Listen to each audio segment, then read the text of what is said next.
کر گزرنے کے خواب، وہ کام جن سے بچوں کو خوشی ملتی تھی، وہ کام جن کا وہ چیلنج قبول کرتے تھے، یہی وہ کام ہے جن کے اندر بچے نے ترقی کرنی ہوتی ہے۔ اپنے بچے کی فطری ذہانت کی پرورش اور حفاظت کرنا والدین کا سب سے اہم فریضہ ہے۔ یہ کتاب والدین کی رہنمائی کرتی ہے کہ وہ اپنے بچے کی مالی ذہانت کو کس طرح اجاگر کریں اور کیسے اسے پروان چڑھائیں۔ سوال: سی گریڈ کا طالب علم اے گریڈ کے طالب علم سے کیسے آگے نکل سکتا ہے؟ جواب: اس شعبے کی تعلیم حاصل کر کے جس کی تعلیم اے گریڈ کے طالب علم حاصل نہیں کرتے۔ حصہ اول، باب اول، سبق اول۔ ایک تعلیمی بحران۔ 2012 کے امریکی صدارتی انتخاب کی مہم کے دوران ایک بات بہت ابھر کر سامنے آئی، وہ تھی دونوں صدارتی امیدواروں کے بیچ مالیاتی تعلیم کا فرق۔ اوباما اور رومنی میں سے کوئی ایک مالیاتی معاملات میں زیادہ ذہین تھا، اوباما بمقابلہ رومنی۔ انتخابی مہم کے دوران اوباما نے میڈیا کو بتایا کہ اس نے 3 ملین کی دولت پر 20.5% کی شرح سے ٹیکس ادا کیا۔ دوسری طرف رومنی نے اپنی 21 ملین کی آمدن پر محض 14% ٹیکس ادا کیا۔ اس فرق نے بہت سے ووٹروں کو ناراض کر دیا کہ رومنی نے کم شرح سے ٹیکس کیوں دیا، حالانکہ اصل سوال یہ بنتا تھا کہ رومنی نے اتنی دولت کیسے کمائی اور اس پر اتنا ٹیکس کیوں دیا؟ کیا وہ زیادہ ذہین نہیں ہے کہ دولت بھی زیادہ کمائی اور ٹیکس بھی کم دیا؟ اپنی دوسری مدت صدارت میں صدر اوباما نے پہلے ہی ٹیکس بڑھا دیے ہیں، بجائے اس کے کہ بچوں کو مالیاتی تعلیم دی جائے وہ ٹیکس بڑھا رہا ہے۔ یہ تو وہی بات ہوئی کہ روزانہ مچھلی دیتے جاؤ لیکن مچھلی پکڑنا نہ سکھاؤ۔ یہ کتاب آپ کو مچھلی پکڑنے کا طریقہ سکھائے گی۔ امیر بننے کے لیے کیا کرنا چاہیے؟ بہت سے لوگ یہ سمجھتے ہیں کہ امیر افراد مکار ہوتے ہیں۔ ہاں، کچھ ہوتے بھی ہوں گے، لیکن اکثر امیر لوگ محنتی اور ایماندار ہوتے ہیں۔ انہوں نے یہ دولت مندرجہ ذیل عوامل سے کمائی ہوتی ہے: 1. متعلقہ شعبے کی تعلیم، 2. سخت محنت، 3. عقل مندی سے اخراجات کرنا، 4. کاروبار کو بڑھاتے جانا، 5. نوکریاں پیدا کرتے جانا، 6. قانون کے اندر رہتے ہوئے کم سے کم ٹیکس دینا، 7. ان مفید کتابوں کا مطالعہ کرنا جو اسکولوں میں نہیں پڑھائی جاتی۔ یہ بات ذہن میں رکھیے کہ کاروبار کی تعلیم کا آغاز گھر سے ہوتا ہے، اسکول سے نہیں۔ یہ کتاب آپ کے بچے کو مالی اور کاروباری آغاز فراہم کرنے کے لیے لکھی گئی ہے، اور اس میں وہ سب کچھ ہے جو اسکولوں میں اے گریڈ لینے والے بچے بھی نہیں پڑھتے۔ کاروبار کی تعلیم، MBA وغیرہ۔ اس وقت تعلیم ایک بہت بڑا کاروبار بن چکی ہے۔ امریکہ میں 33 لاکھ افراد سرکاری اسکولوں میں اساتذہ ہیں۔ 2012 سے 2013 کے تعلیمی سال میں پرائمری اور سیکنڈری اسکولوں پر $571 بلین خرچ کیے گئے۔ امریکہ نے 2010 سے 2011 کے تعلیمی سال میں 50 لاکھ بچے ہائی اسکول میں گئے۔ میں اپنے آپ سے پوچھتا ہوں کہ ان میں سے کتنے ہوں گے جنہوں نے کامیابی سے ہائی اسکول کی تعلیم مکمل کی ہوگی؟ کتنے کالج اور یونیورسٹی کی ڈگری حاصل کر پائے ہوں گے؟ اور بالآخر کتنے ہوں گے جو اچھی تنخواہوں پر ملازم ہوئے ہوں گے؟ میں یہ بھی سوچتا ہوں کہ اسکول کی تعلیم پر حکومت کا کتنا سرمایہ خرچ ہوتا ہے، پھر ٹیکنیکل ایجوکیشن اور فوج کی تربیت پر کتنا خرچ آتا ہے۔ ان میں سے کسی جگہ پر بھی ذاتی کاروبار کرنے کی تعلیم نہیں دی جاتی، اور نہ ہی مالیاتی تعلیم دی جاتی ہے۔ میں بار بار پوچھتا ہوں، ایسا کیوں؟ کہیں ہمارے مالی بحران کے پیچھے مالی تعلیم کی کمی تو نہیں؟ کہیں قرض میں ڈوب جانے والے افراد مالیاتی تعلیم کی کمی کا شکار تو نہیں بنے؟ اپنے مالی معاملات اچھے طریقے سے نہ چلانے والے لوگ بھی مالیاتی تعلیم کی کمی رکھتے ہیں۔ کیا امریکہ بھی کئی دوسرے ممالک کی طرح دیوالیہ پن کی دلدل میں ڈوبنے والا ہے؟ کیونکہ امریکی حکومت پر بھی پینشن، میڈیکل سہولیات اور مالی اعانت کا بوجھ ہے۔ کیا امریکہ کا بڑھتا ہوا قرض اس بات کا ثبوت ہے کہ ہمارے سیاستدانوں کو اقتصادی اور مالیاتی امور کی کوئی سمجھ بوجھ نہیں؟ کیا امریکہ بھی اسی اقتصادی تنزلی کا شکار ہوگا جس سے یونان، اٹلی، فرانس، جاپان، انگلستان اور اسپین گزر رہے ہیں؟ امیروں کی فلاح و بہبود۔ غریبوں کی بہتری کے لیے تو کئی پروگرام آتے ہیں، امیروں کی فلاح و بہبود کس طرح ہوگی؟ ہمارے صدر، کانگریس اور دوسرے سیاسی رہنما بھاری پینشن اور براعت لیتے ہیں۔ کیا انہیں نہیں پتہ کہ سرکاری امداد کے منتظر بیشتر غریب لوگ بنیادی ضروریات سے بھی محروم ہیں؟ کیا ہی اچھا ہو کہ ہمارے سیاسی لیڈر دولت پیدا کرنے کا ہنر جانتے ہو۔ CEOs اپنی ہی تنخواہوں اور مراعات میں بھاری اضافہ کیوں کر لیتے ہیں؟ جبکہ اسی دوران وہ کئی مزدوروں کو نوکری سے برخاست کر رہے ہوتے ہیں۔ کیا اس کی وجہ یہ نہیں کہ وہ مالیاتی امور کی سمجھ بوجھ نہیں رکھتے، یا وہ لالچی ہیں؟ خسارے میں جانے والے بینکاروں کے پاس کیا مناسب مالی تعلیم ہوتی ہے؟ کیوں سرکاری تعلیمی ادارے اور اساتذہ ہی مل کر طے کریں کہ ہمارے بچوں کو کیا پڑھایا جائے؟ والدین اور بچے خود کیوں نہ طے کریں؟ مالی بحران کا ذمہ دار کون ہے؟ یاد رکھیے، موجودہ مالی مسائل غریب اور ان پڑھ لوگوں کے پیدا کردہ نہیں ہیں، ان کے پیچھے بہت بڑے پڑھے لکھے لوگ ہیں۔ مثلاً فیڈرل ریزرو کا چیئرمین مسٹر برنانکے، جو پرنسٹن یونیورسٹی کا پروفیسر تو رہا لیکن ذاتی کاروبار کا تجربہ اور مالیاتی تعلیم صفر۔ تعلیمی بحران، ہم محض مالیاتی بحران کا شکار نہیں ہیں، ہم دراصل تعلیمی بحران کا شکار ہیں۔ ہمارے بچے اسکولوں میں کئی سال پڑھتے ہیں لیکن سرمایہ کے بارے میں انہیں نہیں پڑھایا جاتا۔ شاید ہمارے اسکولوں میں نیم مذہبی ماحول ہے، جہاں انجیل کی اس آیت پر تو بات ہوتی ہے، دولت کی محبت تمام برائیوں کی جڑ ہے، لیکن یہ آیت بھلا دی جاتی ہے، میرے لوگ علم کی کمی سے ہلاک ہوتے ہیں۔ اور یہی ہو رہا ہے کہ مالی معاملات بارے تعلیم نہ ہونے کے باعث بہت سے لوگ فاقوں سے مر رہے ہیں۔ چینی مفکر لاؤزو نے 5ویں صدی قبل مسیح میں کہہ دیا تھا، اگر تم کسی کو مچھلی دیتے ہو تو اسے ایک دن کھلاتے ہو، اگر تم کسی کو مچھلی پکڑنا سکھاتے ہو تو اسے عمر بھر کھلاتے ہو۔ بجائے مچھلی پکڑنا سکھانے کے ہم رابن ہوڈ ڈاکو والا فلسفہ پڑھا رہے ہیں، امیروں سے چھین کر غریبوں کو دو۔ اسی چیز کا نام تو سوشلزم ہے۔ سیاستدان ایک دوسرے کو الزام دیتے رہتے ہیں۔ یہ کتاب سیاست کے بارے میں نہیں ہے، تعلیمی نظام اور تعلیمی بحران کے بارے میں ہے۔ تاخیری وقت، لیگ ٹائم۔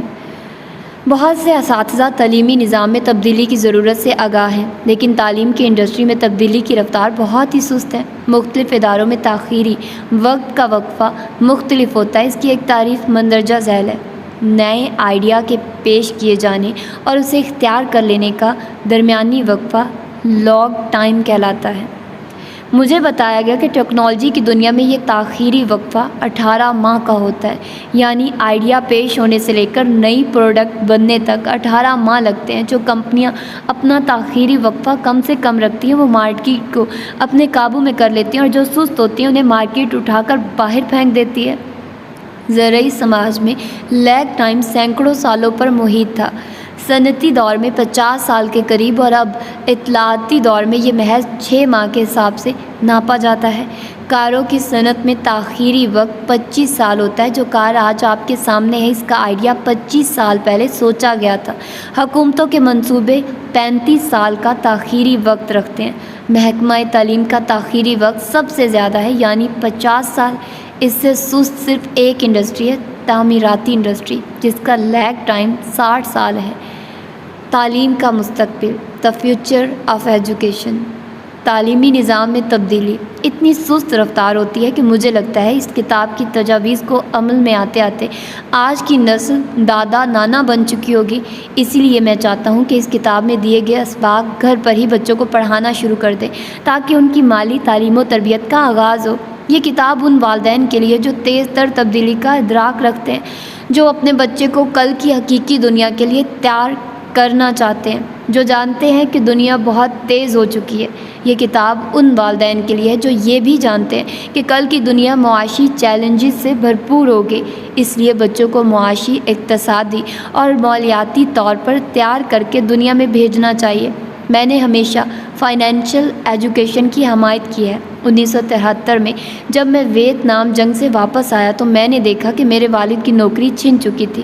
وہ تعلیم کے محکمے میں سپرنٹینڈنٹ تھے۔ جب انہوں نے اپنے باس کے خلاف الیکشن لڑا، وہ الیکشن تو ہارے ہی، ساتھ ہی نوکری سے بھی ہاتھ دھو بیٹھے۔ میرے والد نے اپنے باس کے خلاف الیکشن لڑ کر نوکری کو قربان کر دیا۔ وہ اصولوں کے آدمی تھے۔ وہ ایک بار حکومتی محکموں میں کرپشن کی وجہ سے بھی بہت غصے میں آئے تھے، کیونکہ وہ اصول پرست آدمی تھے۔ جزیرہ ہوائی میں ہر چیز پر ٹیکس لگا دیا جاتا ہے۔ براک اوباما نے ہوائی میں اپنا بچپن گزارا ہے، وہ بہتر بتا سکتے ہیں کہ حکومتی ٹیکسوں پر ان کی کیا رائے ہے۔ سلطنتوں کا خاتمہ۔ میں آج کے اقتصادی بحران کا ذمہ دار صدر اوباما کو نہیں ٹھہراؤں گا، کیونکہ یہ بحران کئی دہائیوں سے تیار ہو رہا تھا۔ اس سے پہلے میں بھی اقتصادی بحران سلطنتوں کو ختم کرنے کا سبب بنتے رہے۔ مجھے ڈر ہے کہ مالیاتی جہالت اور بدعنوانی کی وجہ سے کہیں امریکہ بھی تنزلی کا شکار نہ ہو جائے۔ 17 جنوری 1971 کو صدر آئزن ہاور نے امریکی قوم کو خبردار کیا کہ ملٹری اور دفاعی صنعت کاروں کا گٹھ جوڑ جمہوریت کے لیے خطرناک ثابت ہوگا۔ یہ محکمہ دفاع کے ٹھیکیداروں اور فوجی جرنیلوں کا گٹھ جوڑ تھا۔ آئزن ہاور خود بھی 5 ستارہ جرنیل رہا تھا اور وہ دوسری جنگ عظیم کا عظیم کمانڈر تھا، لہٰذا اس کی بات بہت اہم تھی۔ جنگ کی معاشیات، اکنامکس آف وار۔ تاریخ یہ بتاتی ہے کہ سلطنتیں اس لیے بھی ختم ہو جاتی ہیں کہ وہ دور دراز کے مقامات پر بہت زیادہ جنگیں لڑتی ہیں۔ امریکہ تاریخ سے یہ سبق نہیں سیکھ رہا۔ مجھے صدر آئزن ہاور کی تقریر اس وقت یاد آئی جب میں ویتنام کی جنگ سے گھر واپس آیا۔ ہم دراصل ویتنامیوں کی آزادی کے لیے نہیں لڑ رہے تھے، بلکہ ہم جنگی مشینری کے بزنس کی وجہ سے محاذ جنگ پر تھے۔ ہمارے کچھ لوگوں کے روپے پیسے کے چکر میں ہم جنگ میں پھنسا دیے گئے تھے۔ ویتنام سے واپس آ کر میں نے سوچا کہ اب اپنی سوچ پر چلنے کا وقت آ گیا ہے، لہٰذا میں نے احکام پر چلنا ترک کرنے کا فیصلہ کر لیا۔ میں اپنے ساتھی سپاہیوں اور فوجیوں پر کوئی تنقید نہیں کر رہا، وہ سب ملک کے لیے بے حد مخلص تھے۔ مسئلہ یہ ہے کہ ہمارا جنگی لڑنا دراصل جنگی صنعت کاروبار کے بزنس کی وجہ سے ہے۔ جس وقت بھی ملٹری انڈسٹریل کمپلیکس چاہتا ہے کہ پیسہ کمائے، وہ ایک نئی جنگ شروع کر دیتا ہے۔ مجھے یہ بھی لگتا ہے کہ ہم نوٹ چھاپنے کی بھی غلطی کر رہے ہیں۔ دھڑا دھڑ ڈالر چھاپنے سے معیشت بیٹھ جائے گی۔ یہی سب کچھ رومی سلطنت کے ساتھ بھی ہوا تھا۔ وہ بھی دور دراز جنگیں لڑتے تھے، ٹیکس بڑھاتے چلے جاتے تھے، دھڑا دھڑ سکے ڈھالتے چلے جاتے تھے۔ امریکہ بھی یہی غلطیاں کر رہا ہے۔ تاریخ کی غلطیوں سے سبق نہ سیکھنے والے خود وہی غلطیاں کرتے ہیں جو تاریخ میں ہو چکی ہوتی ہیں۔ وہ مضامین پڑھنا جو اے گریڈ طلباء نہیں پڑھتے۔ 1973 میں جب میں نے اپنے والد کو بتایا کہ میں فوجی ملازمت چھوڑ رہا ہوں تو وہ بہت مایوس ہوئے۔ ان کا خیال تھا کہ پینشن اور میڈیکل سہولیات کی خاطر مجھے فوجی نوکری جاری رکھنی چاہیے۔ مجھے صرف 10 سال مزید نوکری کرنی تھی اور یہ فوائد مجھے مل جاتے، لیکن میں نے والد صاحب کی تجویز نہیں مانی۔ تب انہوں نے کہا کہ میں ایئر لائن کے لیے جہاز اڑاؤں، جیسا کہ سبھی ریٹائرڈ ملٹری پائلٹ کرتے ہیں۔ میں نے اس سے بھی انکار کیا تو وہ بولے، دوبارہ کالج میں داخل ہو کر پی ایچ ڈی کرو اور نوکری پہ لگ جاؤ۔ مجھے اپنے والد صاحب سے بہت پیار ہے، لیکن اس کا یہ مطلب نہیں کہ میں وہی غلطیاں دہراؤں جو وہ اپنی زندگی میں کر چکے تھے۔ اگر میں ان کی بات مان لیتا تو آج 60 سال سے زائد عمر والا غریب بوڑھا ہوتا جس کی کل کائنات پینشن اور میڈیکل الاؤنس ہوتا۔ اگر ہم اپنی غلطیوں سے سبق نہ سیکھیں تو ہم وہی غلطیاں دہراتے رہتے ہیں، لہٰذا میں نے ایسے اسباق کا مطالعہ شروع کر دیا جنہیں اے گریڈ اسٹوڈنٹس تو بالکل بھی نہیں پڑھتے۔ یہ کتاب انہی موضوعات کے بارے میں ہے جو میں نے پڑھے۔ 1997 میں اپنی کتاب غریب باپ امیر باپ، رچ ڈیڈ پور ڈیڈ میں نے خود ہی چھاپی تھی۔ کسی بھی پبلشرز نے اسے شائع کرنے کی حامی نہ بھری۔ بعض نے تو یہ تک لکھ بھیجا، تمہارے خیالات مضحکہ خیز ہیں، یا یہ کہ فی الحال ہمیں اس کتاب میں کوئی دلچسپی نہیں، تمہارے گھر تمہارا اثاثہ نہیں ہے۔ اس کتاب رچ ڈیڈ پور ڈیڈ پر بہت تنقید ہوئی۔ سب سے بڑھ کر تنقید اس جملے پر ہوئی، گھر تمہارا اثاثہ نہیں ہے۔ 10 سال بعد یعنی 2007 میں جب پراپرٹی کی قیمتیں ایک دم گر گئی تو سب کو یہ احساس ہوا کہ مکان کوئی اثاثہ نہیں بلکہ کاروبار اثاثہ ہے۔ بچت کرنے والے سرمایہ کھو دیتے ہیں، سیورز آر لوزرز۔ اس جملے پر بھی بہت تنقید ہوئی تھی۔ اب تمام لوگ جانتے ہیں کہ central reserve bank of America سمیت کئی بینک ڈالر چھاپتے چلے جا رہے ہیں۔ اس سے افراط زر پیدا ہوتی ہے جس سے قوت خرید میں کمی آتی ہے۔ 2007 کے بحران کے بعد بینکوں نے شرح سود میں کمی کر دی تھی۔ پہلے بچت کرنے والے بچت کے منافع پر انحصار کرتے تھے، اب وہ اپنی بچت کو ہی کھا رہے ہیں۔ 2000 میں سونے کی قیمت $300 فی اونس تھی، اب $1500 سے بھی تجاوز ہے، یعنی ڈالر کی قوت خرید گر گئی۔ افراط زر 5% ہے، لیکن بینک منافع کی شرح 2% رہے ہیں۔ اب یہ سمجھنا کوئی دشوار نہیں کہ بچت کر کے پیسہ بینک میں رکھوانا دراصل اپنا نقصان کرنا ہے۔ قرض لینا اچھا ہے، یہ جملہ بھی سخت تنقید کی زد میں آیا تھا۔ حالانکہ اچھا قرض گڈ ڈیبٹ اچھا ہوتا ہے اور برا قرض برا۔ مثلاً یہ کہ زیادہ لوگ صرف برے قرضے کو جانتے ہیں اور انہیں اچھے قرض کا پتہ ہی نہیں۔ ٹیکس امیر کو امیر تر بناتے ہیں۔ Taxes make the rich richer. نہ صرف اچھا قرض لینا آپ کو امیر بناتا ہے بلکہ ٹیکس میں کمی کا سبب بھی بنتا ہے۔ اچھے قرض کو جاننا اور ٹیکس کم کرنے میں اس کی مدد لینا، یہ سب جاننے کے لیے مالیاتی تعلیم ضروری ہے۔ ہر شخص ٹیکس دیتا ہے، پھر بھی بطور مضمون ٹیکس اسکولوں میں نہیں پڑھایا جاتا ہے۔ نہ حیرت کی بات، یہ کتاب آپ کو یہ بھی سکھائے گی کہ کم ٹیکس کیسے دیا جا سکتا ہے۔ امیر باپ، غریب باپ، ریچ ڈیڈ، پور ڈیڈ۔ 2000 میں میری یہ کتاب نیو یارک ٹائمز کی بیسٹ سیلر لسٹ پر رہی۔ مجھے اوپرا ونفرے کے مشہور ٹی وی شو میں بھی بلایا گیا۔ اس کے بعد 6 سال تک یہ کتاب بیسٹ سیلر رہی۔ اس کی 30 ملین 3 کروڑ کاپیاں فروخت ہوئی۔ یہ 53 زبانوں میں ترجمہ کی گئی اور 1909 ممالک میں فروخت ہوئی۔ اب یہ بھی سن لیجئے، میں ہائی اسکول میں 2 بار انگلش میں فیل ہوا۔ میں اس لیے فیل ہوا کہ مجھے لکھنا نہیں آتا تھا۔ میں الفاظ کے ہجے، سپیلنگز نہیں آتے تھے۔ میں جو لکھتا تھا اس سے میرے ٹیچر اتفاق نہیں کرتے تھے۔ اس کتاب کی کامیابی کی وجہ یہ تھی کہ اس نے لوگوں سے باتیں کی، ان کے دل کی باتیں، ان کے خوابوں کی باتیں۔ لوگوں کی تعلیم میں جو کمی رہ گئی تھی وہ اس کتاب نے پوری کی۔ یہ کتاب لکھنے کا بھی میرا یہی مقصد ہے۔ میں ہر بات کے آخر میں والدین کے لیے چند عملی نکات لکھوں گا جس پر عمل کر کے والدین اپنے بچوں کی بہتر مالی تربیت کر سکیں گے۔ اپنے گھر کو سیکھنے کی جگہ بنائیے۔ بچے عملی طور پر کچھ کر کے زیادہ سیکھتے ہیں۔ بدقسمتی سے اسکول میں بچوں کو ڈیسک پر بٹھا کر پڑھایا جاتا ہے، سکھایا نہیں جاتا۔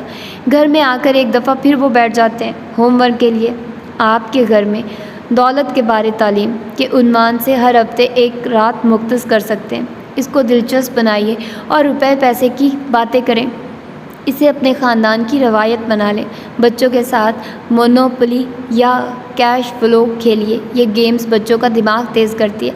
اسی طرح ریچ ڈیڈ آن لائن کی گیمز بھی مفید ہیں۔ اگر آپ ایک رات مخصوص کر کے دولت اور روپے پیسے کی تعلیم اپنے بچوں کو دیں گے تو اس سے انہیں پوری زندگی فائدہ ہوگا۔ اسی طرح آپ زیر نظر کتاب سے بھی مواد لے کر اپنے بچوں کو مالیاتی تعلیم دے سکتے ہیں۔ میری دیگر کتابوں میں بھی ایسا مواد، گیمز اور معلومات موجود ہے جو مالی تعلیم دینے میں مفید ہے۔ میرا امیر باپ ہفتے میں ایک بار میرے ساتھ مونوپولی کھیلتا تھا، جبکہ میرا غریب باپ مجھ سے ہر وقت صرف یہی پوچھتا رہتا تھا، کیا تم نے اپنا ہوم ورک کر لیا؟ حصہ اول، باب دوم، سبق دوم۔ پریوں کی کہانیوں کا زمانہ ختم ہو گیا۔ کہیں وجوہات کی بنا پر والدین کی ذمہ داریاں ایک نیا رخ اختیار کر گئی ہیں۔ بہت کم لوگ اس بات سے اختلاف کریں گے کہ وقت بدل گیا ہے، تبدیلی مستقل رہی ہے۔ ہم میں سے زیادہ تر لوگ وقت کے ساتھ تبدیل نہیں ہو رہے۔ ہمارے والدین مالی معاملات بارے ہمیں جو کچھ سمجھاتے تھے اب وہ باتیں پرانی ہو چکی ہیں۔ آج کے زمانے میں وہ تجاویز اور فارمولے بیکار ہیں۔ ایک زمانہ تھا کہ انسانی زندگی کے مندرجہ ذیل مراحل تھے: اسکول جاؤ، محنت کرو، نوکری پاؤ، ریٹائر ہو جاؤ۔ اب یہ سب بھی پریوں کی کہانی بن چکا ہے۔ پہلے کمپنیاں ریٹائرمنٹ کے بعد بھی آپ کا خیال رکھتی تھی، وہ میڈیکل کی سہولت اور پینشن دیتی تھی۔ اب امریکہ میں ایسا کچھ نہیں۔ ایک وقت تھا کہ امریکہ دنیا کا امیر ترین ملک تھا۔ اب یہ بات پریوں کی کہانی لگتی ہے۔ پہلے ڈالر سونے کی طرح ہی قیمتی تھا، اب ایسا کچھ نہیں۔ پہلے ایسا تھا کہ جو شخص کالج یونیورسٹی سے پڑھ کر باہر نکلتا تھا وہ اس شخص سے زیادہ پیسہ کما لیتا تھا جو کالج یونیورسٹی سے نہیں پڑھتا تھا۔ اب یہ بھی پریوں کی کہانی ہے۔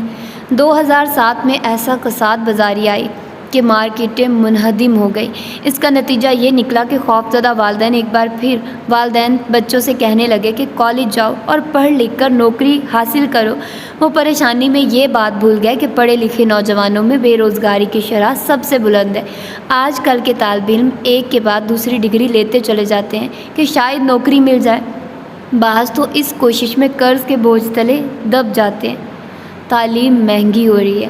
سوال یہ ہے کہ جب باقی چیزوں کی مارکیٹ گر رہی تھی اس وقت بھی تعلیم لگاتار مہنگی ہو رہی تھی۔ 2006 سے 2011 کے دوران امریکہ میں مکانوں کی قیمتیں 26% تک گر گئی تھیں۔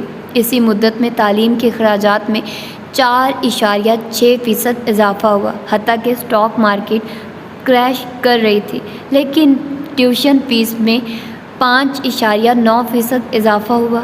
جب 2008 اور 2009 میں تیل کی قیمتیں بے حد گر گئی تھی تب بھی کالج کی فیس میں 6.2% اضافہ ہوا۔ قرض کا طوفان۔ امریکہ میں تعلیمی قرض بہت زیادہ بڑھ گئے۔ تعلیمی قرض دوسرے قرضوں سے اس طرح مختلف ہے کہ یہ کبھی معاف نہیں ہوتا۔ اگر والدین نے گارنٹی دی ہو اور طالب علم مر بھی جائے تو بھی والدین کو بینک کا تعلیمی قرض لوٹانا ہی ہوتا ہے۔ یہ ایک بڑی غمگین صورتحال ہے کہ امریکہ میں تعلیمی قرض بڑھتا چلا جا رہا ہے۔ گھڑی چل رہی ہے، تعلیمی قرض پر سود در سود بڑھتا جاتا ہے اور طالب علم اس جال میں الجھتا چلا جاتا ہے۔ تعلیم مکمل کرنے کے بعد سود کی شرح بڑھ جاتی ہے۔ کہیں لوگ تو ساری زندگی یہ قرض نہیں اتار پاتے۔ کیا کالج کی تعلیم حاصل کرنا منافع بخش ہے؟ تاریخ میں پہلی بار لوگ کالج کی تعلیم کے مالی فوائد پر سوال اٹھا رہے ہیں۔ جتنا سرمایہ ہم تعلیم پر لگاتے ہیں، کیا اتنا سرمایہ اور منافع ہمیں کبھی واپس مل پاتا ہے؟ جبکہ پڑھے لکھے لوگ کی تنخواہیں بھی کم ہو رہی ہیں۔ بے روزگاری۔ نوجوان کی بے روزگاری ایک عالمی مسئلہ ہے۔ اس مسئلے سے کئی دیگر مسئلے جنم لیتے ہیں، مثلاً غریب ممالک میں بغاوتیں، نیو یارک کی وال اسٹریٹ پر قبضے وغیرہ۔ اگرچہ امریکی صدر یہ کہتے رہتے ہیں کہ وہ بے روزگاری کے بحران پر قابو پا لیں گے، لیکن ایسا بالکل نہیں ہوتا۔ 5 نومبر 2012 کی اپنی اشاعت میں ٹائم میگزین نے لکھا، امریکہ میں نوجوانوں کی بے روزگاری کا مسئلہ یورپ سے بڑھ کر سنگین کیوں ہے؟ بظاہر تو اعداد و شمار یہ بتاتے ہیں کہ یورپ میں بے روزگاری کی شرح امریکہ کی نسبت زیادہ ہے، لیکن امریکہ میں بہت سے بے روزگار نوجوان مختلف کورس کرنا شروع کر دیتے ہیں۔ اس طرح وہ بے روزگاری کا سروے کرنے والوں کی نظر سے اوجھل رہ جاتے ہیں۔ اس لیے دراصل امریکہ میں یورپ کی نسبت زیادہ نوجوان بے روزگار ہیں۔ اپریل 2012 کے ایک سروے کے مطابق گریجویشن کرنے والی ایک کلاس کے 50% سے کم بچوں کو نوکریاں ملی، باقی 50% بے روزگار۔ ایسے حالات میں یہ سوال جائز ہے کہ کس طرح کی تعلیم ضروری ہے؟ اب تو کم تنخواہ والے ممالک سے سستی افرادی قوت بھی آسانی سے مل جاتی ہے، لہٰذا ہم اکاؤنٹنٹس یا وکیل کیوں بنیں؟ ان کی خدمات دور بیٹھے ہوئے حاصل کی جا سکتی ہے۔ کیسے؟ ٹیکنالوجی کی مدد سے۔ بہت سے والدین یہ چاہتے ہیں کہ ان کا بچہ کسی بھی ادارے کی سب سے اونچی پوسٹ پر پہنچ جائے۔ اس کے لیے وہ اسکول اور کالج کی تعلیم کو بہتر سے بہتر کرتے ہیں، حالانکہ اس دنیا میں مشہور اور کامیاب افراد کی بہت بڑی تعداد نے اسکول کی تعلیم مکمل ہی نہیں کی۔ میں نے ایسے ہی 50 افراد کی فہرست بنا لی ہے جو زندگی میں بہت معروف اور کامیاب رہے، لیکن اسکول کی تعلیم مکمل نہیں کی۔ آپ حیران ہوں گے کہ اس فہرست میں امریکی صدر جارج واشنگٹن، ابراہم لنکن اور ہیری ٹرومین بھی شامل ہیں۔ اس کے علاوہ خلا باز، سینیٹر، سائنسدان، معجزہ، کامیاب بزنس مین، نشریاتی اداروں کے مالک، مصنف، نوبل انعام یافتہ افراد، IT مالکان سبھی شامل ہیں۔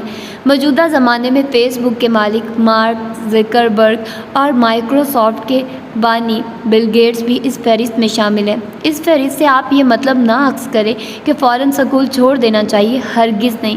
اسکول کی تعلیم اہم ہے۔ میں سوال یہ کرتا ہوں کہ کس طرح کی تعلیم اہم ہے؟ تعلیم کے بعد بچے کس جگہ جائیں گے؟ کیا تعلیم نے آپ کے بچے کو مستقبل کے لیے تیار کیا ہے؟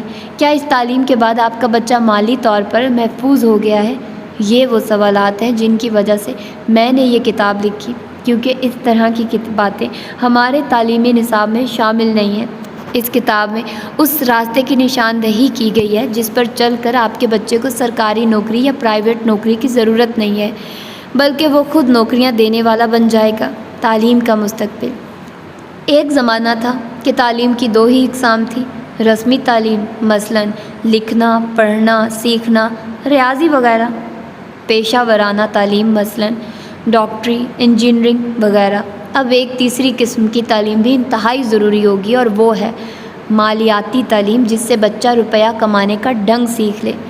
میری مالیاتی تعلیم 9 سال کی عمر میں شروع ہو گئی تھی۔ میرے والد کے قریبی دوست، جنہیں میں اپنا امیر باپ کہتا ہوں، میرے ساتھ مونوپلی کھیلا کرتے تھے۔ شام کو جب میرے اصلی والد، جنہیں میں غریب باپ کہتا ہوں، مجھ سے پوچھتے کہ دن بھر کیا کیا، تو میں نہیں بتاتا کہ مونوپلی کھیلتا رہا۔ وہ چڑ سے کہتے، اس احمقانہ کھیل سے جان چھڑاؤ، تمہیں اسکول سے گھر آ کر پڑھائی کرنی چاہیے، ہوم ورک کرنا چاہیے، تاکہ تم اچھے گریڈ میں پاس ہو سکو، بعد میں کالج جا سکو اور پھر اچھی نوکری حاصل کر سکو۔ کیونکہ میں دائمی C گریڈ اسٹوڈنٹ تھا، اس لیے یہ گفتگو مستقل ہی چلتی رہتی تھی۔ دوسری طرف میرا امیر باپ میرے حقیقی باپ کا دوست میری اور میرے دوست مائک کی مالیاتی تربیت کرتا رہا۔ مائک میرے امیر باپ کا حقیقی فرزند تھا۔ وہ یہ چاہتا تھا کہ میں اور مائک سمجھدار اور امیر بن جائیں۔ وہ کبھی کبھار ہم دونوں کو اپنے گرین ہاؤس فارم پر لے جاتا تھا، جہاں سے اسے آمدنی ہو رہی تھی اور مزید آمدنی کی توقع تھی۔ میرے غریب باپ کے بقول یہ آئیڈیا فضول تھا۔ اس وقت میرا حقیقی باپ ہوائی کے اسکولوں کا ناظم بن چکا تھا اور اسے توقع تھی کہ ایک آدھ سال میں سپرنٹینڈنٹ آف ایجوکیشن بن جائے گا، جو محکمہ تعلیم ہوائی کا سب سے بڑا عہدہ تھا۔ دراصل میرا غریب باپ ایک گریڈ طالب علم تھا۔ اسے تعلیم سے محبت تھی۔ اس نے یونیورسٹی آف ہوائی کے علاوہ Stanford university, university of Chicago اور نارتھ ویسٹرن یونیورسٹی سے بھی تعلیم حاصل کر رکھی تھی۔ دوسری طرف میرا امیر باپ اسکول کی تعلیم مکمل نہ کر سکا، کیونکہ اپنے باپ کی وفات کے باعث اسے خاندانی کاروبار سنبھالنا پڑا تھا۔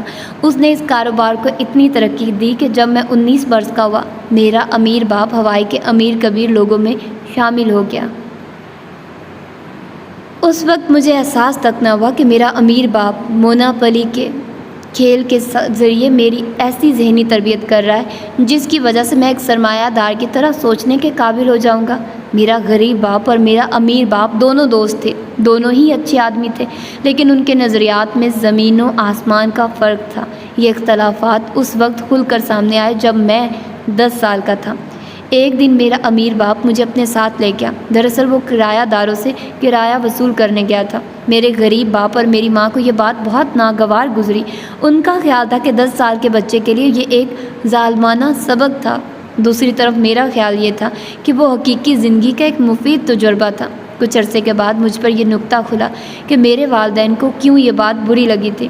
دراصل ہم خود بھی کرایہ دار تھے اور ہمارا مالک مکان ہر ماہ دروازہ کھٹکھٹا کر ہم سے کرایہ طلب کرتا تھا۔ چند سال بعد میرے والدین نے پیسے بچا بچا کر اپنا گھر خرید لیا۔ یہ بات خیال میں رہے کہ اسکول اور کالج کی تعلیم حاصل کرنا دونوں باپوں کے نزدیک ضروری تھا۔ تاہم میرے امیر باپ کا بیٹا مائک اسکول اور کالج کی تعلیم کے دوران اپنے باپ کا بزنس بھی سنبھالتا تھا۔ امیر باپ کے دیے ہوئے سبق کھیل استادوں سے بہتر سکھاتے ہیں۔ میری والدہ کے پاس میرے کالج کی فیس دینے کے پیسے نہیں تھے، لہٰذا اسکول سے نکلتے ہی مجھے خود کچھ کرنا تھا۔ اس لیے میں نے فوجی اکیڈمی کے لیے درخواست دے دی۔ میری تعلیمی کارکردگی تو مناسب سی تھی، تاہم میں فٹ بال کا اچھا کھلاڑی تھا۔ مجھے نیوی اور مرچنٹ نیوی دونوں اکیڈمی سے کال آ گئی۔ میں نے مرچنٹ نیوی والی اکیڈمی جوائن کر لی۔ وہاں سے میں 1969 میں گریجویشن کر کے فارغ ہوا۔ اب جب میں ماضی پر نظر دوڑاتا ہوں تو مجھے مالی تعلیم دینے والا اپنا امیر باپ، میرے دوست کا باپ اور میرے باپ کا دوست یاد آتا ہے۔ میں اور میرا دوست ہفتے میں ایک دن اور ہر مہینے ایک اتوار اس کے ساتھ کام کرتے تھے۔ وہ ہمیں اس کے پیسے نہیں دیتا تھا۔ میرا غریب باپ یعنی میرا حقیقی والد اس پر خوش نہیں تھا۔ وہ یہ سمجھتا تھا کہ امیر باپ میرا استحصال کر رہا ہے، لیکن میں آج بھی سمجھتا ہوں کہ وہ کام کرنے سے مجھے لاکھوں کا تجربہ اور مالی معاملات کا شعور حاصل ہوا۔ دوسری بات یہ کہ وہ ہمیں اس لیے بھی معاوضہ نہیں دیتا تھا کہ وہ ہماری تربیت بطور سرمایہ دار کر رہا تھا، نہ کہ بطور ملازم۔ وہ نہیں چاہتا تھا کہ ہمیں پیسے کے لیے ملازمت کرنی پڑے، بلکہ وہ ہمیں نوکریاں دینے والے بنا رہا تھا۔ وہ ہمیں سکھا رہا تھا کہ دوسروں کا ٹیلنٹ اور دوسروں کا پیسہ استعمال کر کے کیسے ہم سرمایہ دار بن سکتے ہیں۔ میرے غریب باپ کے سوشلسٹ نظریات کے لیے یہ قابل قبول نہیں تھا، جبکہ امیر باپ یہ کہتا تھا کہ خود کام کر کے سیکھنا بہت ضروری ہے، کام کر کے کمانے سے بھی زیادہ ضروری۔ تحقیق سے یہ بات ثابت ہوئی ہے کہ سننے اور دیکھنے سے اتنا نہیں سیکھا جا سکتا جتنا خود کرنے اور ہوتا ہوا دیکھنے سے سیکھا جا سکتا ہے۔ اس لیے میں سمجھتا ہوں کہ کرایہ اکٹھا کرنے جانا اور مونوپولی کھیلنا میرے لیے بہت مفید سرگرمیاں تھیں۔ جیسے کہ ڈاکٹر فرانک کے سروے کے مطابق 81% نے کہا کہ اسکولوں اور یونیورسٹیوں کو کاروباری مہارت سکھانی چاہیے۔ 77% نے کہا حکومت کو چاہیے کہ اپنا کاروبار کرنے والوں کی سرپرستی کریں۔ 70% نے کہا کہ ہماری معیشت کا انحصار دراصل کاروبار پر ہے۔ سوال: کیا اس کا یہ مطلب ہے کہ مطالعہ اور لیکچرز بیکار ہیں؟ جواب: نہیں، ایسا نہیں ہے۔ مونوپولی اور حقیقی کام کرنے سے ہی مجھے شوق ہوا کہ میں مزید پڑھوں، سیکھوں اور اس موضوع کو اچھی طرح جانوں۔ حالانکہ میں سست روی سے پڑھتا ہوں، پھر بھی پڑھتا رہتا ہوں، میں پڑھتا اور یاد رکھتا ہوں، میں مونوپلی سے سیکھے ہوئے اسپارک کو پرکھتا رہتا ہوں، میں انہیں بھولتا نہیں بلکہ یاد رکھتا ہوں۔ دوسری طرف اپنی گریجویشن میں پڑھے گئے مضامین کا زیادہ حصہ مجھے بھول چکا ہے۔ وہ کیا کہتے ہیں، اسے استعمال کرو تاکہ یہ چیز تمہارے پاس رہے۔ اپنے علم کو استعمال کرنا دراصل اسے یاد رکھنا ہے۔ 1984 میں میری بیوی کیم اور میں نے مالیاتی تعلیم کی ایک کمپنی کھولی جس کے دفاتر America, Australia, New Zealand, Singapore, Canada اور ملیشیا میں بھی کھولے گئے۔ ہم کھیل ہی کھیل میں کاروبار کے گر سکھا دیتے تھے۔ 1994 میں ہم دونوں ریٹائر ہو گئے، لیکن اس کاروبار کی آمدنی اب تک ہمیں آ رہی ہے۔ وہی بات کہ مونوپلی ہم نے حقیقی زندگی میں کھیلی۔ 1996 میں ہم نے رچ ڈیڈ کمپنی کے نام سے بورڈ پر کھیلی جانے والی گیمز بنانے اور بیچنے کی کمپنی کھولی۔ یہ کمپنی بھی ہمیں کما کر دے رہی ہے۔ سوچئے 1956 میں جب میں اور مائک 9 برس کے تھے، ہمارا امیر باپ ہمیں مونوپلی کے ذریعے مالی تعلیم دے رہا تھا۔ وہ اپنے وقت سے کتنا آگے جا کر سوچ رہا تھا۔ پیسے کی اہمیت پر گفتگو کریں۔ بدقسمتی سے زیادہ تر گھرانوں میں روپے پیسے پر گفتگو نہیں ہوتی، اگر ہوتی بھی ہے تو مباحثے، بحث یا لڑائی جھگڑے کے وقت۔ مجھے یاد ہے کہ میری والدہ اور والد اکثر پیسے کے معاملے پر جھگڑتے تھے۔ میرے والد جتنا بھی کماتے تھے وہ کم پڑ جاتا تھا۔ دوسری طرف میرا امیر باپ مالی معاملات پر گفتگو کرتا تھا، نہ کہ لڑائی جھگڑا۔ یہی روایت میں نے اپنے گھر میں ڈالی ہے۔ میں اور کیم آرام سے مالی معاملات ڈسکس کر لیتے ہیں۔ اگر آپ دولت کے بارے تربیت کے نام سے اپنے گھر میں ہفتے کی ایک شام گفتگو رکھیں تو آپ کے کافی سارے مالی مسائل اچھی تجاویز سے حل ہو سکتے ہیں۔ مالی مسائل پر گفتگو کریں اور سوچئے کہ وہ کیسے حل ہو سکتے ہیں۔ کوشش کریں کہ آپ کے گھر میں دولت پر گفتگو ہوتی ہو، نہ کہ دولت پر لڑائی جھگڑا۔ حصہ اول، باب سوم، سبق سوم۔ اپنے بچے کو برے حالات کے لیے تیار کیجیے۔ والدین بچے کے پہلے ٹیچرز ہوتے ہیں اور سب سے اہم ٹیچر بھی والدین ہی ہوتے ہیں۔ والدین بچے کی تعلیمی بنیادوں کے لیے ابتدائی ڈھانچہ فراہم کرتے ہیں۔ یہ والدین ہی ہوتے ہیں جو بچے کے پہلے الفاظ کو دھیان سے سنتے اور خوشی مناتے ہیں۔ والدین ہی بچے کو بولنا، چلنا، گننا اور سائیکل چلانا سکھاتے ہیں۔ جب بچہ بڑا ہوتا ہے تو والدین اس کے رہنما، مشیر اور مثالی کردار بن جاتے ہیں۔ والدین بچے کی زندگی پر شعوری یا لاشعوری طور پر بہت زیادہ اثر ڈالتے ہیں۔ اگر والدین نئے خیالات کو خوش آمدید کہنے والے اور ہر وقت سیکھنے پر کمر بستہ رہنے والے ہوں تو بچہ بھی یہی خصوصیات اپناتا ہے۔ بچے کی زندگی بدل سکتی ہے اگر والدین 1 سوال پوچھنے والے ہوں، 2 باتوں کو سمجھنے کی کوشش کرنے والے ہوں، 3 دوسروں کے خیالات سنتے وقت ذہن کشادہ رکھتے ہوں، 4 بچوں کی حوصلہ افزائی کرتے ہوں۔ میں اکثر ایسے والدین سے ملتا ہوں جو حقیقت پسندانہ طریقے سے اپنے بچوں کو آنے والے کل کی مشکلات سے آگاہ کرتے ہیں۔ وہ مستقبل کی بے یقینی کیفیت سے بھی بچوں کو باخبر کرتے ہیں۔ آنے والا کل انہی کا ہے جو 1 معلومات سے بھرپور ہوں، 2 مختلف اشیاء کے مابین تعلق دریافت کر سکیں، 3 نئے رجحانات سے باخبر ہوں، 4 تبدیلیاں قبول کرنے کو آمادہ ہوں، 5 چست، چالاک اور چاق و چوبند ہوں۔ ہماری دنیا اس دنیا سے مختلف ہے جس میں ہمارے والدین کی پرورش ہوئی تھی۔ اسی طرح ہمارے بچوں کی دنیا ہماری دنیا سے مختلف ہوگی، چیلنجز سے بھرپور، ساتھ ہی مواقع سے مالا مال۔ امریکہ میں ایک کہاوت مشہور ہے، کمرے میں 800 پاؤنڈ وزنی گوریلا۔ اس کہاوت سے مراد ہوتی ہے کوئی ایسا موضوع، آئیڈیا، منصوبہ جس کی کامیابی کا بہت امکان ہوتا ہے، اگرچہ وہ سب کو معلوم ہوتا ہے لیکن کوئی اس پر بات کرنے کو تیار نہیں ہوتا۔ آپ کے بچے کا مستقبل اور 4 گوریلے۔ آپ کے بچے کا مستقبل میں 4 گوریلوں سے واسطہ پڑے گا۔ اسے ان 4 گوریلوں کے لیے تیار کرنا ضروری ہے۔ گوریلا نمبر 1، بوڑھا ہو جانا۔ بوڑھا ہو جانے کا مسئلہ پیدا ہونا ایک نیا معاملہ ہے۔ 1935 میں صدر روز ویلٹ نے سوشل سیکیورٹی ایکٹ لاگو کیا۔ اس میں 65 برس کو بڑھاپے کی عمر تصور کیا گیا، لیکن اب 65 برس کو نیا 45واں سال کہا جاتا ہے۔ میڈیکل سائنس کی ترقی سے ممکن ہے آپ کے بچے کے لیے بڑھاپے کی عمر 90 سال یا پھر 120 سال سمجھی جائے۔ دوسرے لفظوں میں زیادہ عمر ہونا ایک مسئلہ بھی ہے اور ساتھ ہی ساتھ ایک موقع بھی ہے۔ 2012 میں امریکی حکومت نے پہلی بار اعتراف کیا کہ 2033 میں سوشل سیکیورٹی فنڈ ختم ہو جائے گا۔ تب آپ کا بچہ کتنا بڑا ہوگا اور آپ کی عمر کیا ہوگی؟ ذرا سوچئے، کب تک حکومت معمر افراد کی خوراک، رہائش اور علاج کا انتظام کرتی رہے گی، جبکہ اوسطاً عمر اور معمر افراد کی تعداد میں لگاتار اضافہ ہو رہا ہے؟ زرعی اور صنعتی سماج میں بزرگ ہونا دانش کی علامت تھی اور ایک نعمت سمجھی جاتی۔ اب معلوماتی عہد میں بوڑھے لوگ معاشروں پر بوجھ بن گئے ہیں۔ حکومت کے پاس معمر افراد کا فنڈ ختم ہو رہا ہے۔ یہ مسئلہ آپ کے بچے کے لیے گوریلا نمبر 1 ہوگا۔ معمر والدین اور اسکول جانے والے بچے۔ اپنا گھر ہر امریکی کا خواب رہا ہے۔ اب یہ ہوگا کہ ایک ہی چھت کے نیچے 2، 3 یا 4 نسلیں رہائش پذیر ہوں گی۔ اسی لیے اب ایسے مکانات تعمیر ہو رہے ہیں جن کے اندر الگ الگ رہائشی حصے ہوں گے۔ یہ بھی ممکن ہے کہ اسکول جانے والے بچے بے روزگار بن کر واپس گھر میں آن پڑیں۔ کہیں برس آگے کا سوچئے، کیا آپ کا بچہ آپ کے ساتھ رہے گا یا آپ اپنے بچے کے ساتھ اس کے گھر میں رہیں گے؟ کیا آپ کا بچہ آپ کی مکمل دیکھ بھال کا خرچ اٹھا سکے گا؟ یہ بات آج سوچئے۔ سب سے بڑا گوریلا، مفت طبی سہولیات کی فراہمی بھی ایک گوریلا ہے۔ ہر سال مفت علاج کرانے والے بڑھ رہے ہیں، فنڈ بھی بڑھانا پڑ رہا ہے، لیکن کب تک؟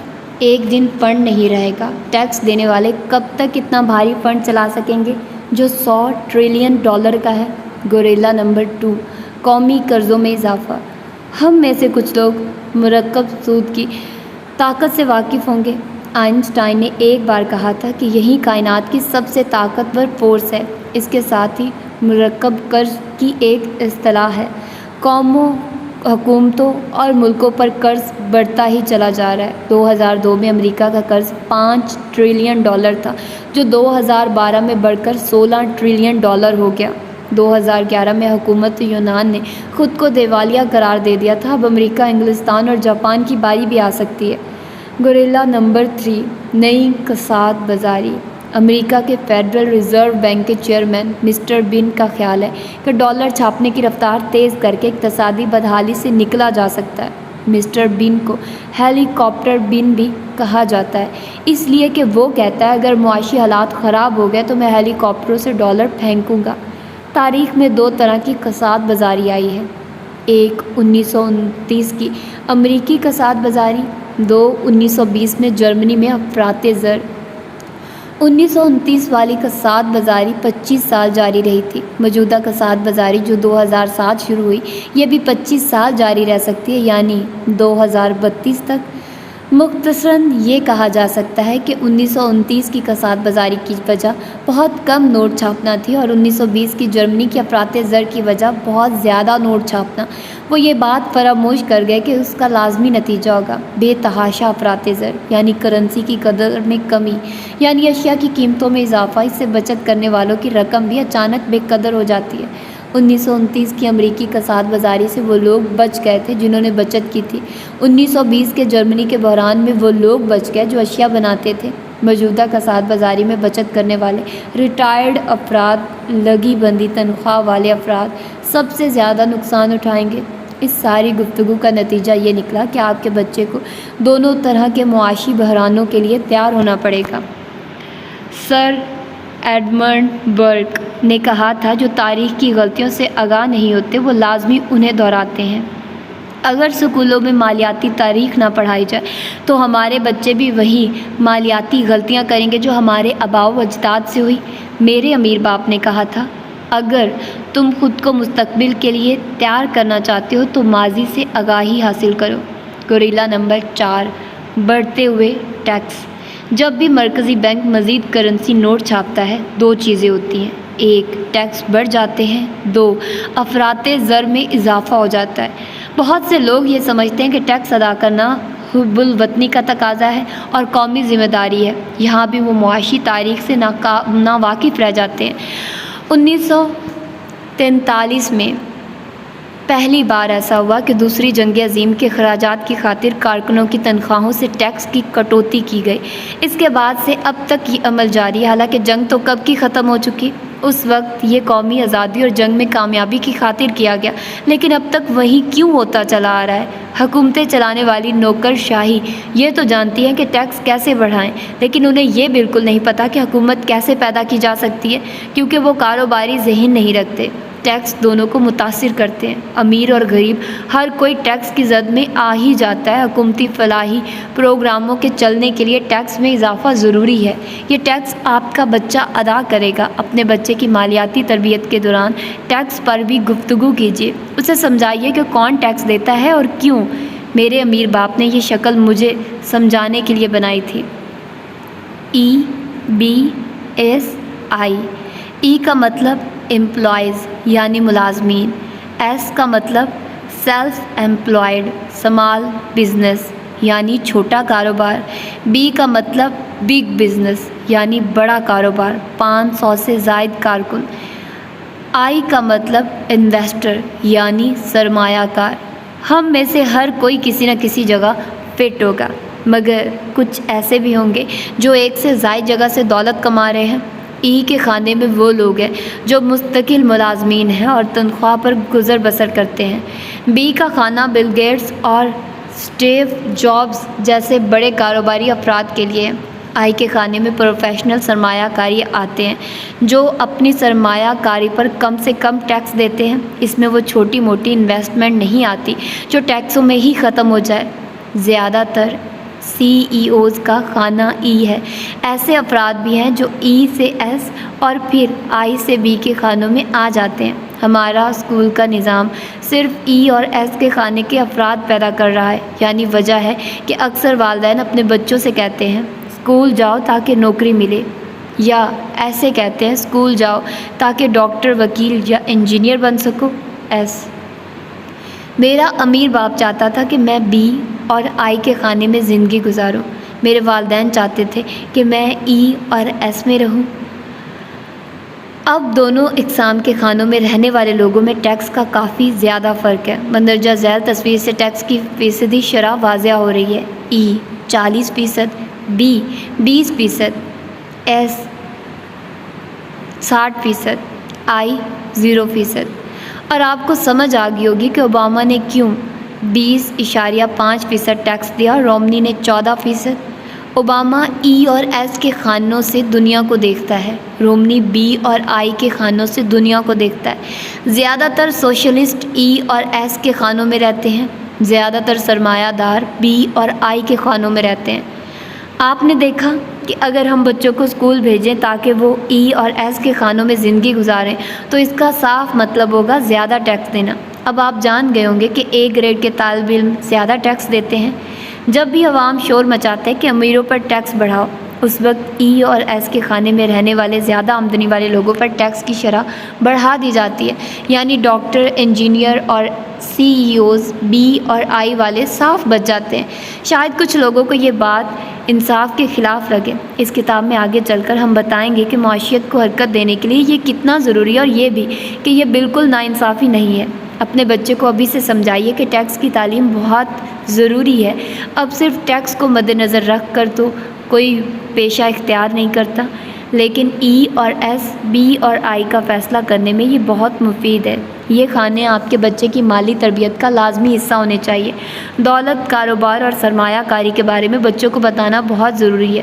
بی اور آئی کے خانوں کے لیے بچوں کو تیار کرنے میں وقت لگتا ہے، انہیں یہ تیاری اسکول سے نہیں ملے گی، لہٰذا اپنے بچے کو گھر پر یہ تعلیم دیں اور اسے گوریلا لڑائی کے لیے تیار کریں۔ میری کتاب امیر باپ غریب باپ کا پہلا سبق ہی یہ ہے کہ غریب پیسے کے لیے کام کرتا ہے، یعنی ای اور ایس کے خانوں کے لوگ، جبکہ بی اور آئی والے لوگ دراصل حکومتوں والا کام کرتے ہیں، یعنی لوگوں کو ملازمتیں دینا، معیشت کو چلانا، اس لیے وہ کم ٹیکس دیتے ہیں۔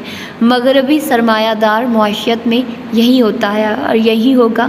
سوال: کیا ای اور ایس سے بی اور آئی کے خانوں میں جانے کے لیے نوجوان ہونا ضروری ہے؟ جواب: بالکل نہیں۔ کرنل ہارلینڈ سینڈرز نے ریٹائرمنٹ کے بعد اپنا سفر شروع کیا اور بی اور آئی کے خانوں میں خوب ترقی کی۔ اب وہ KFC کی کہیں فرنچائز کا مالک ہے۔ بی اور آئی کے خانوں میں ترقی کے لیے سخت محنت ضروری ہوتی ہے، اسی لیے بچوں کو ابھی سے تیار کریں۔ بہت سے لوگ کام کرتے ہیں لیکن چند کامیاب ہوتے ہیں۔ کامیاب ہونے والوں کے لیے فوائد بے انتہا ہیں۔ یہ ماؤنٹ ایورسٹ پر چڑھنے کی طرح ہے، یعنی دنیا کی مالیاتی بلندی کو سر کرنا۔ اچھی خبر یہ ہے کہ بی اور آئی کے خانوں میں ترقی کرنے کے لیے آپ کو بی یا اے گریڈ حاصل کرنے کی بالکل ضرورت نہیں۔ اے گریڈ کی ضرور آپ کو ایس اور ای کے خانوں کے لیے ہے۔ بی اور آئی کے کھانے میں آگے بڑھنے کے لیے آپ کو چاہیے کہ ذہین، اسمارٹ اور قابل اعتماد افراد اکٹھے کریں، یعنی کریں۔ یہ اتنا آسان کام نہیں ہے جتنا نظر آتا ہے۔ 1969 میں میں امریکی merchant navy academy new York سے پاس آؤٹ ہوا۔ بجائے اس کے کہ میں تجارتی بحری جہاز کی نوکری کرتا، میں حب الوطنی کے جذبے کے تحت ویتنام میں لڑنے چلا گیا۔ اس سے پہلے مجھے میرین فوجی بنانے کے لیے نیوی فلائٹ اسکول میں تربیت کے لیے بھیجا گیا۔ یہاں میں نے سیکھنے سے محبت کی۔ اسکول کا وقت بہت خوفناک تھا، پڑھائی سے جان جاتی تھی۔ اکیڈمی میں پڑھائی بہت زیادہ تھی اور مقابلہ بہت سخت، لیکن فلائٹ اسکول میں پڑھائی مزے کی چیز تھی۔ میں نے پہلی بار پڑھائی سے محبت کی۔ سیکھنے سے پیار کرنا بہت ضروری ہے، کیونکہ یہ حقیقی طور پر آپ کی تبدیلی کا عمل ہے، جیسا کہ مندرجہ ذیل تصویر سے واضح ہے۔ ایجوکیشنل پروسیس، یہی وہ تبدیلی تھی جو فلائٹ اسکول نے میرے اندر پیدا کی۔ یوں سمجھ لیں کہ انہوں نے ایک لاروے کو تتلی میں بدل دیا۔ ٹرانسفارمیشنل پروسیس، تعلیم کو یہی کام کرنا چاہیے۔ طالب علم کو اکسائے کہ وہ بہتر ہو کر تبدیل ہو جائے، چیلنج قبول کرے، سخت جان ہو کر نکلے۔ میں سمجھتا ہوں کہ والدین کا ایک کام یہ بھی ہے کہ وہ اپنے بچے کی مختلف صلاحیتوں کی کھوج لگائے، پھر اسی صلاحیت کے مطابق تعلیم کا بندوبست کرے۔ یہ صلاحیت کچھ بھی ہو سکتی ہے، موسیقی، باغبانی، طب، آرٹ، قانون یا کچھ بھی۔ سب سے اہم بات یہ ہے کہ تعلیمی نظام کو چاہیے کہ وہ بچوں کی خفیہ صلاحیتوں کو بیدار کرے، نہ کہ اس پر امتحانات کا بوجھ ڈال کر اسے حواس باختہ کیے رکھے۔ اگر بچے کی مالی تربیت گھر پر ہوتی رہے تو اس کی سوچ ایک ایسا رخ اختیار کرتی ہے جس پر چل کر وہ اپنے مالی مستقبل کو محفوظ بنا سکتا ہے۔ یہاں یہ بات بھی ذہن میں رکھیے کہ بچے کو کس خانے میں رکھ کر آپ اس کی تربیت کرتے ہیں، اسے بی اور آئی کے لیے بھی تیار کیا جا سکتا ہے اور ای اور ایس کے لیے بھی۔ آپ اپنے بچے کے خواب بلند رکھیے، اسے بی اور آئی کے خانے کے مطابق تیار کیجیے۔ یاد رکھیے، خواب اونچے ہوں تو ہی تعبیر اونچی نکلتی ہے۔ امیر باپ کا سبق، پیشہ کوئی بھی اختیار کریں، اس سے فرق نہیں پڑتا۔ فرق اس سے پڑتا ہے کہ آپ کس خانے میں رہ کر کام کر رہے ہیں۔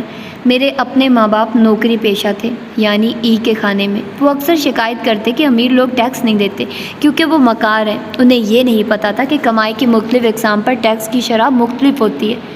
برے حالات کے لیے تیار رہیں۔ زیادہ تر لوگ اس لیے ای کے خانے یعنی ملازمت میں رہتے ہیں کیونکہ انہیں معاشی خوف لاحق ہوتا ہے کہ وہ یہ یقین دہانی چاہتے ہیں کہ ہر ماہ گزر اوقات کے لیے انہیں رقم ملتی رہے، اسی لیے وہ معاشی تحفظ کے خیال سے نوکری کی طرف راغب ہوتے ہیں۔ ایس کے خانے کے لوگ یعنی چھوٹے کاروباری یا دکاندار وہ لوگ ہوتے ہیں جنہیں کسی دوسرے کے کام پر اعتبار نہیں ہوتا۔ وہ خود کرنا چاہتے ہیں، حالانکہ خود کرتے کرتے وہ بڑا بزنس تو نہیں، بڑی مصروفیات ضرور پال لیتے ہیں۔ بزنس تو وہ ہے جو آپ کو لگاتار کما کر دیتا رہے، چاہے آپ کام کریں یا نہ کریں۔ زندگی کے لیے تربیت، مجھے فلائٹ اسکول میں بطور پائلٹ بہت سخت تربیت دی گئی۔ ایمرجنسی سے نمٹنے کی مشقیں روزانہ کروائی جاتی، ہمیں اپنے خوف کا سامنا کرنا سکھایا جاتا۔ یہ ساری تربیت بی اور آئی کے خانے کے لیے بہت ضروری ہے۔ اگر ہم خوف پر قابو نہ پا سکے تو کیسے آگے بڑھیں گے؟ بہت سے لوگ جذباتی انداز میں زندگی گزارتے ہیں۔ وہ نوکری یا چھوٹے کاروبار کے ساتھ ایسے وابستہ ہو جاتے ہیں کہ انہیں آگے بڑھ کر خانہ تبدیل کرنا مشکل لگتا ہے۔ زندگی انہی کی ہے جو رسک لیتے ہیں اور آگے بڑھتے ہیں۔ اپنے بچوں کو گھریلوں کے بارے بتائیے، بجائے اس کے کہ آپ بچوں کو غیر حقیقی تصوراتی دنیا میں رکھیں۔ انہیں صاف صاف بتائیے کہ ان کے مستقبل میں کیا کیا مالی خطرات گریلے پوشیدہ ہیں۔ بچے قدرتی طور پر روپے پیسے کے معاملے میں تیز ہوتے ہیں، بس انہیں ایک رہنمائی چاہیے ہوتی ہے۔ مجھے معلوم ہے کچھ لوگ کہیں گے بچوں کو خوف زدہ کرنا مناسب نہیں۔ میں البتہ یہی کہوں گا کہ انہیں اپنے مستقبل کے خطرات کا پتہ ہونا چاہیے۔ اسی صورت میں وہ بہتر تیاری کے ساتھ مستقبل کے میدان میں قدم رکھ سکیں گے۔ آگے آپ کے بچے کی مرضی ہے کہ وہ ای یا ایس کے خانے میں جانا چاہے یا بی اور آئی میں فٹ ہونا چاہے۔ اب اگر آپ کا بچہ ای یا ایس میں بھی جاتا ہے تو کم از کم وہ بہتر اور باخبر فرد ہوگا۔ مستقبل کی معیشت اب کی نسبت بہت مختلف ہوگی۔ جہاں بے شمار مواقع ہوں گے وہیں مسائل کا بھی انبار ہوگا۔ اسی لیے میں کہتا ہوں کہ بچوں کی حقیقت پسندانہ تربیت ازحد ضروری ہے۔ تاریخ خود کو دہراتی ہے۔ 1971 میں صدر رچرڈ نکسن نے ڈالر کو سونے کے ذخائر سے غیر منسلک کر دیا۔ 1971 میں ڈالر صرف کرنسی رہ گیا اور اس کی حقیقی ویلیو ختم ہو گئی۔ 2007 میں مصنوعی قرض کا غبارہ پھٹ گیا اور دیوالیہ پن کا آغاز ہوا، یعنی ایک نئی کساد بازاری کا جنم ہوا۔ اس کساد بازاری کی وجہ ڈیموکریٹ ہیں یا ریپبلکن، اس سے فرق نہیں پڑتا۔ فرق تو یہ پڑا کہ ریاست ہائے متحدہ امریکہ جیسی طاقت پر بینکروں نے قبضہ کر لیا۔ امریکہ کے بانیوں میں سے ایک صدر جیفرسن نے کہا تھا، میرا یقین ہے کہ بینک کا ادارہ دشمن افواج سے بھی بڑھ کر خطرناک ہے۔ قرض کے جال میں پھنسا کر یہ ہماری آئندہ نسلوں کو بھی مقروض کر رہا ہے۔ دوسرے لفظوں میں 1913 میں قائم ہونے والا مرکزی بینک ہمارے مستقبل کے خوابوں کو چھیننے والا ادارہ ہے۔ قرض کے ذریعے چوری کا یہ سلسلہ اب ملک پھیل چکا ہے۔ فیڈرل ریزرو بینک کوئی امریکی قومی ادارہ نہیں ہے، بلکہ یہ امیر کبیر افراد کی مملکت ہے۔ امریکہ کا اس پر کوئی کنٹرول نہیں، اسے پیسے کی ضرورت نہیں، کیونکہ یہ خود کرنسی چھاپتا ہے۔ یہ بینک نہیں، نوٹ چھاپنے کا ادارہ ہے۔ 1743 میں پیدا ہونے والے صدر جیفرسن نے مزید کہا، بینک اور کارپوریشن لوگوں سے ان کی جائیدادیں چھین لے گی۔ ایک دن براعظم امریکہ فتح کرنے والوں کے بچوں کے پاس رہنے کو غر بھی نہیں ہوگا۔ اب یہ ہو گیا ہے کہ حکومت خود بینکوں اور کارپوریشنوں کو بیل آؤٹ پیکج دیتی ہے۔ یہ نوکریاں بچانے کے لیے نہیں ہے، بلکہ یہ سب امیروں کے تحفظ کے لیے کیا جاتا ہے۔ یہاں میں ایک بات واضح کر دینا چاہتا ہوں کہ زندگی میں سب کچھ منصفانہ نہیں ہوتا۔ ضروری نہیں جو اسکولوں میں بتایا جائے وہ سچ ہوتا ہے۔ اسکولوں میں بتایا جاتا ہے کہ جنگ آزادی کے لیے لڑی جاتی ہے۔ میں سمجھتا ہوں کہ آزادی ایک بہت بڑا اور عظیم تصور ہے، لیکن سچ یہی ہے کہ زیادہ تر جنگیں معاشی مقاصد کے تحت لڑی جاتی ہیں۔ جنگ ایک بہت بڑا کاروبار ہے۔ کیوں نہ ہم بچوں کو سچ بتائیں؟ ہم تاریخ کو کیوں مسخ کریں؟ یک طرفہ موقف کیوں اپنائیں؟ ہم کہتے ہیں کہ کرسٹوفر کولمبس ایک مہم جو تھا، حالانکہ وہ تو کاروباری شخص تھا جس کو ملکہ ایزابیلا نے رقم دی تھی کہ ایشیا کا تجارتی راستہ دریافت کرو۔ اس نے امریکہ دریافت کر لیا۔ پھر کیا ہوا؟ شمالی اور جنوبی امریکہ کی دولت سے اندلس دنیا کا امیر ترین ملک بن گیا۔ اسپین ایک وقت میں عظیم طاقت تھا، لیکن آج یہ ملک معاشی بدحالی میں یونان اور اٹلی کے ساتھ کھڑا ہے۔ وجہ قرضے اور بینکوں کا دھڑا دھڑ کرنسی چھاپنا۔ 1838 میں آمشل روتھ چائلڈ نے کہا تھا، مجھے کسی قوم کی کرنسی پر کنٹرول دے دو، پھر مجھے کوئی پرواہ نہیں کہ کون قوانین بناتا ہے، یعنی پھر جب قوانین میری جیب میں ہوں گے۔ مترجم۔ مونوپولی کے کھیل سے مفید سبق۔ اس کھیل کا ایک اصول کچھ یوں ہے، بینکر کے پاس کبھی پیسہ ختم نہیں ہوتا۔ اگر کبھی نہ ہو تو وہ سادہ کاغذ پر جتنی چاہے رقم لکھ کر دے سکتا ہے۔ اس لیے میرے امیر باپ نے کہا تھا، مونوپولی حقیقی زندگی کا کھیل ہے۔ بین الاقوامی گوریلے۔ موجودہ دور سے چند مثالیں دستیاب ہیں جہاں کرنسی کا کنٹرول کسی لٹیرے کے ہاتھ میں آ گیا اور ملک میں بدحالی نے ڈیرے ڈال لیے۔ کچھ مثالیں یہ ہیں۔ جاپان۔ پچھلے 20 برس سے جاپانی معیشت رکی ہوئی ہے، حالانکہ جاپانی قوم بچت کی عادی ہے۔ 2. یونان 2012 میں دیوالیہ ہوا۔ بوڑھے ریٹائرڈ افراد نے بھوک اور غربت کے خوف سے خودکشیاں شروع کر دی۔ اسپین، اٹلی اور پرتگال کا اگلا نمبر ہے۔ ان ممالک کے بہت سے لوگ بہتر روزگار کی تلاش میں دوسرے ملکوں کا رخ کر رہے ہیں۔ اٹلی 2012 کے آغاز میں ایک دن میں پیٹرول کی قیمت $10 سے $16 فی گیلن ہو گئی۔ یہ ایک نئے ٹیکس کی وجہ سے ہوا۔ اس ٹیکس کا مقصد قرضوں پر سود کی ادائیگی کے لیے رقم کا بندوبست کرنا تھا۔ بیوروکریٹ سمجھتے ہیں کہ ٹیکس بڑھانے سے معیشت مضبوط ہوگی۔ وہ سب غلط ہیں۔ ٹیکس بڑھانے سے معیشت مر جاتی ہے۔ جب بھی بینک نوٹ چھاپتے ہیں 3 نتائج نکلتے ہیں۔ 1. افراط زر اور مہنگائی میں اضافہ ہو جاتا ہے۔ 2. لوگ غریب تر ہو جاتے ہیں۔ 3. ٹیکس بڑھ جاتے ہیں۔ فرانس یورپ کی دوسری بڑی معیشت فرانس بھی قرض میں ڈوبتا چلا جا رہا ہے۔ فرانسیسی لوگ کم کام کرنا چاہتے ہیں، جلدی ریٹائرمنٹ لیتے ہیں، ان کی پیداوار کم ہو رہی ہے۔ اس مسئلے کے حل کے لیے فرانس امیروں پر ٹیکس بڑھا رہا ہے۔ جب ٹیکس بڑھایا جائے تو امیر اپنی دولت لے کر ملک سے نکل جاتے ہیں۔ چین کی معاشی ترقی کی رفتار کم ہو رہی ہے، جس کی وجہ بڑھتی ہوئی فوجی طاقت اور بے روزگاری ہے۔ میکسیکو، امریکہ کا ہمسایہ ملک میکسیکو ایسا ہے کہ وہاں منشیات کے سوداگروں کے پاس حکومت سے بھی زیادہ پیسے، اثر و رسوخ اور اسلحہ ہے۔ ان سب مثالوں سے یہ بات واضح ہوتی ہے کہ آنے والے دنوں میں ملکوں کی اور افراد کی معاشی مشکلات بڑھیں گی۔ اسی لیے میں زور دیتا ہوں کہ بچوں کو معاشی تعلیم دینا بہت ضروری ہے۔ کہا جاتا ہے کہ 1971 سے لے کر اب تک امریکی ڈالر اپنی قوت خرید کے حساب سے قدر 90% کم کر چکا ہے۔ کون جانتا ہے کہ اگلے 40 سال میں باقی ماندہ 10% بھی جاتا رہے۔ مالی مسائل کو سیکھنے کے لیے مواقع بنا لے۔ میری والدہ اور والد نے پوری کوشش کی ان کے مالی مسائل کی خبر بچوں کو نہ ہونے پائے۔ حالانکہ ہم سب جانتے تھے کہ ہمارے گھر میں پیسے کا مسئلہ چل رہا ہے، بجائے اس کے کہ ہم اس مسئلے کا سامنا کرنا سیکھتے، ہم نے اس مسئلے سے چھپنا سیکھ لیا۔ دوسری طرف میرا امیر باپ مالی مسائل پر گفتگو کرنا پسند کرتا تھا۔ ان کا کہنا تھا، مالی مسائل آپ کو سمارٹ بنا سکتے ہیں یا آپ کو مزید غریب کر سکتے ہیں، اب یہ آپ کی مرضی ہے کہ کیا بننا چاہتے ہو۔ گھرانے کے اندر سب مل کر اگر اپنے مالی مسائل کا حل تلاش کریں تو اس سے سمجھ بوجھ بڑھتی ہے۔ آپ اپنے بچوں کو خریداری کے وقت ساتھ رکھیں، انہیں بتائیں کہ آپ اپنا ماہانہ بجٹ کیسے بناتے ہیں۔ یہ عمل سچ مچ کی دنیا میں رہنے کے لیے انہیں حقیقی تعلیم سے آراستہ کرے گا۔ ہر کسی کو روپے پیسے کے مسائل کا سامنا رہتا ہے۔ ہم ان مسائل سے کس طرح نمٹتے ہیں، یہی چیز ہمیں غریب یا امیر بنا سکتی ہے۔